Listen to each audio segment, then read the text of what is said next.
Hi, welcome back to Half of Heidi, or if this is your first video, welcome in general. Today is my 4-week pre-op video, and for anybody who's been around since my first video, you will notice I have a different background because I have a different location that I'm filming from today. I'm actually down on the Gold Coast visiting my parents and my sister. Anyway, so I've got, again, a fair amount to talk about in this video, and I made notes this time to keep me on topic, which is a good thing for me. Okay, so the first thing I wanted to do was give an update around my super and where that's at. So, as you know, I got the approval from the DHS, or Department of Human Services, saying that they approve of my early release of my super to pay for the surgery. Then I had to go through the process of actually letting my super fund know that I have got that approval and that I'm seeking for them to release the funds into my account. So I got a JP to sign a copy of my driver's license. Obviously I had the letter from the DHS and also a statement from my bank account, so that they had the BSB and account number that I wanted them to release the funds into. So I emailed that off to my super account. They actually got back in touch with me because I stupidly didn't check the statement before I sent it, and it had 2 different bank accounts on the one statement. So they were like, which bank account do you want us to deposit the money in? So my own fault for that, you know, potentially taking more time to process.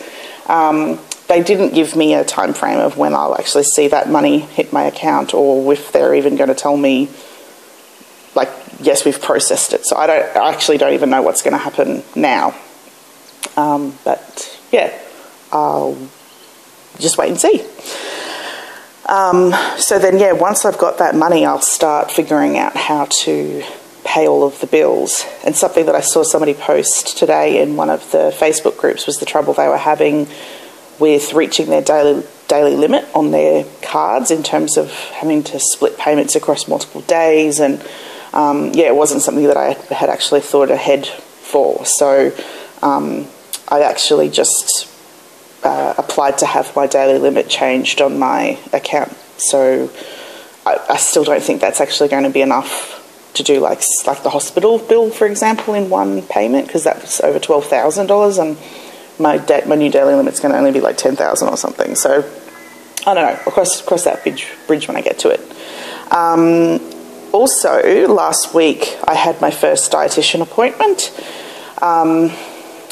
It wasn't the most amazing experience, but I also kind of wasn't expecting it to be, because I had heard some reviews from some other people who have spoken to her and weren't that impressed. Literally, it was a 9-minute phone call, and I'm told that was like $145. So I don't know what I get back in terms of the gap, but yeah, pretty disappointing, considering all she really did was ask me for my email address and sent me some information about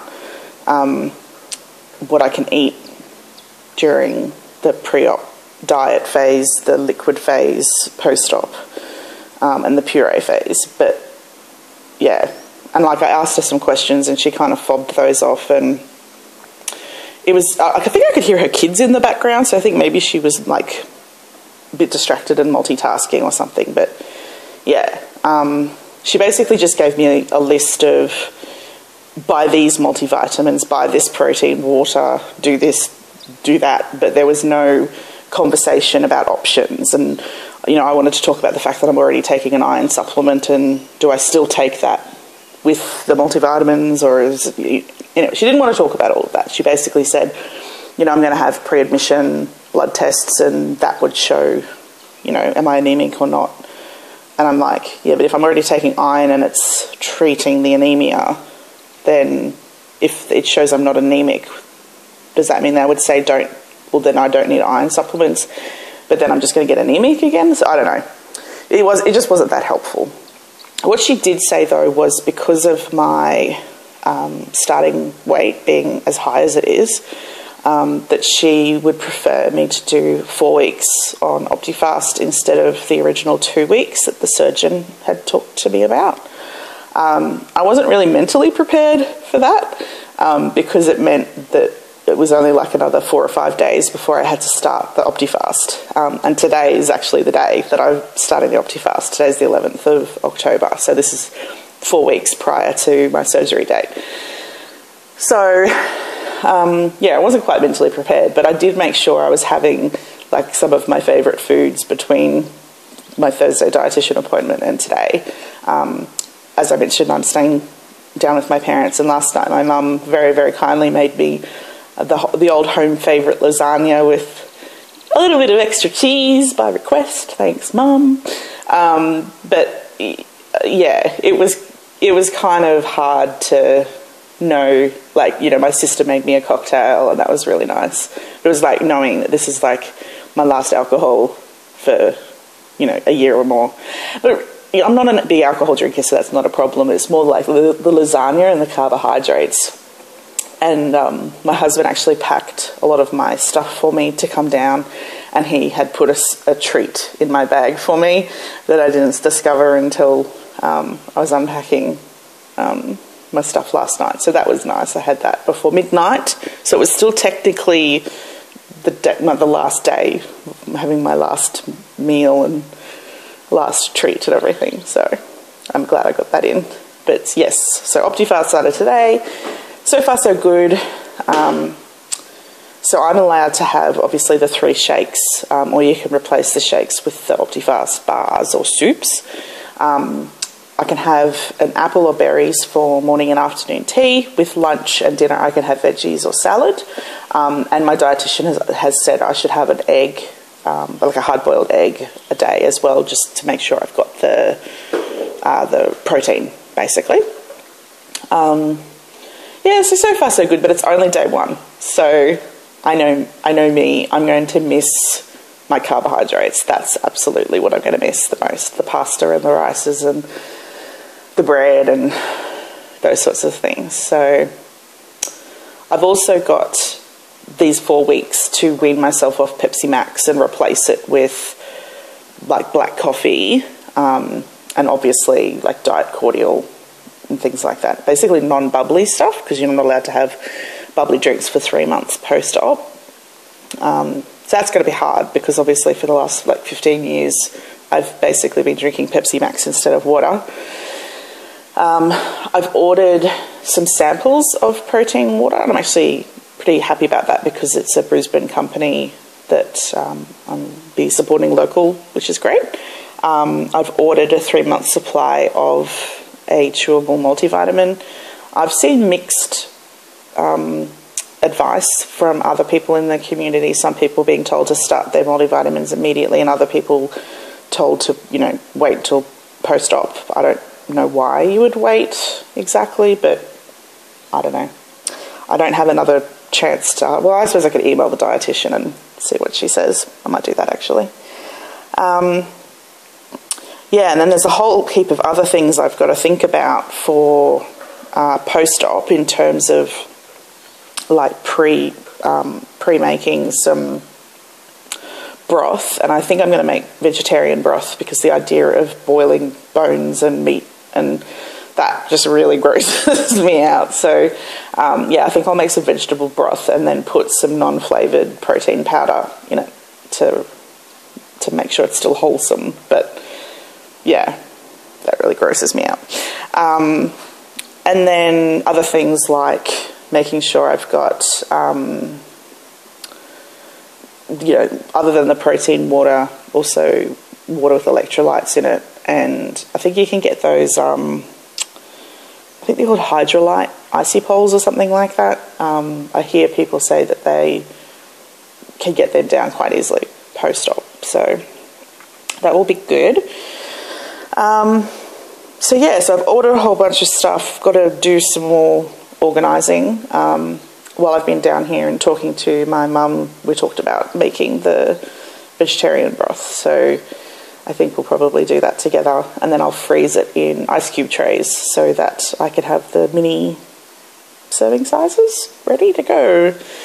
But I guess, yeah, but don't want to go overboard with the food prep, because if I can't have much, what's the point of making much, if that makes sense? Like, yeah. And then obviously there's the pureed stage, and I haven't even read into the puree stage yet because my brain can only cope with so much. So then the other thing I wanted to do today was weigh in, so I could say this is what my starting weight is at the Opti phase. Unfortunately, I didn't think about that when I was packing, so my scales that can go up to 200 kilos are at my home. So I can kind of go by either what I weighed in at the surgeon or what I weighed a week ago. But I think ultimately I'll just weigh myself like on Thursday morning when I'm back in Brisbane. It's only 2 days away. I'm sure it's not going to make that much difference. Yeah. And then I've also got some photos of my official before photos. I got my sister to take them. And I was debating whether I should look miserable in them or not, just so that I could have the miserable before photos and then the happy after photos. I probably don't look that happy in them, even though I am like trying to smile, but you know, I don't generally like getting my photo taken anyway. And then, you know, my very slim sister is taking my photos and I'm just feeling extraordinarily uncomfortable about it. Whatever. So we're going to try to insert those pictures into this video, either now, if we can figure out how to do that, or at the end. So maybe I'll just leave it for a second and say, here are the pictures, or not. And then if they're not there, they'll be at the end of the video. So the other thing that the dietitian said to me was about with the vertical sleeve gastrectomy, that the average weight loss in the first 12 months is 70% of your excess weight. So she did the calculations and said that I would probably lose 82 kilograms in the first 12 months. I'm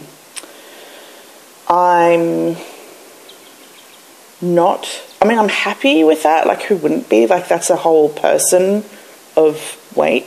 I really do want to lose more than that, though. And she did say, you know, it's only an average, that people do lose more, and obviously some people do lose less, and it depends on what you eat and how active you are and all of those sorts of things. And as I've mentioned previously, like, I definitely want to get more active, and I, you know, was thinking about getting a personal trainer or doing some group training or something like that. So I definitely am wanting to put in the effort. I think the fact that I've just had a job change, and I'm going from a job that I was working very long hours to a job where I'm just working normal hours, means I'm going to have, or at least I'm going to feel like I have more time to devote to, yeah, actually exercising and that sort of stuff, especially like during daylight hours. Yeah, so yeah, I'm feeling really good. 4 weeks to go. That's insane. The next week is probably also going to go really fast, and I'll be saying 3 weeks to go, and that will feel also really insane. Yeah, I don't know. I feel really good. I feel positive. No doubts, no second guessing if this is the right thing. I am absolutely sure this is the right thing. Actually, no, we had a conversation in one of the Facebook groups about reading other people's complication stories and how that affects us. And we kind of talked back and forth about whether we wanted to sort of make a group decision not to talk about complications in this particular group and just leave it as, you know, talk about your experience but not talk about any complications.